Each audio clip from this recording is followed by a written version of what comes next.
काल माननीय उपमुख्यमंत्री आणि शिवसेना पक्षाचे मुख्य नेते एकनाथ शिंदे साहेब यांनी सर्व नवनिर्वाचित जे नगरसेवक आहेत शिवसेनेचे त्यांचा सत्कार करून त्यांचं कौतुक करून त्यांना काही मार्गदर्शन केलं. त्याच पद्धतीने आजही आम्ही काही आमचे वरिष्ठ नेते आहेत, वरिष्ठ नगरसेवक आहेत आणि त्याचप्रमाणे काही 2 आम्ही बाहेरून सुद्धा फॅकल्टीज बोलवल्या होत्या.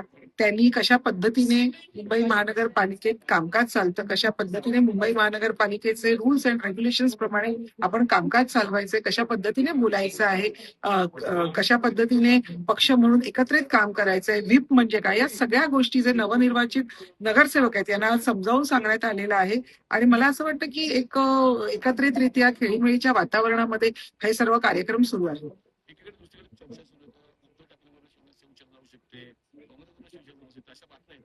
नाही, हे बघा, जिथे जिथे आम्ही महायुती म्हणून एकत्रित लढाया लढलेलो आहोत आणि जिंकलेलो आहोत, तिथे महायुतीचाच महापौर बसणारे माननीय शिंदे साहेबांनी हे अनेक वेळेला सांगितलेलं आहे की आम्ही महायुती म्हणूनच महापौर बसवणार आहोत. आता कसं झालंय, विरोधकांना काहीही काम राहिलेलं नाहीये. त्याच्यामुळे खोट्या बातम्या पसरवून कुठेतरी एक संशयाचं वातावरण निर्माण करणं हे सध्या विरोधी पक्षाकडून कार्यक्रम सुरू आहे. कधीपर्यंत घटस्थापन होईल वगैरे काय कधी नोटिफिकेशन जसंही महानगरपालिकेच्या आयुक्तांकडून नोटिफिकेशन काढलं जाईल, लगेचच आम्ही गट स्थापन करून कोकण भवनला जाऊन त्याचं रजिस्ट्रेशन होईल. अजूनपर्यंत तरी नोटिफिकेशन आलेलं नाहीये. जसं नोटिफिकेशन येईल लगेचच आम्ही दुसऱ्या दिवशी गट स्थापन करून रजिस्ट्रेशन करू.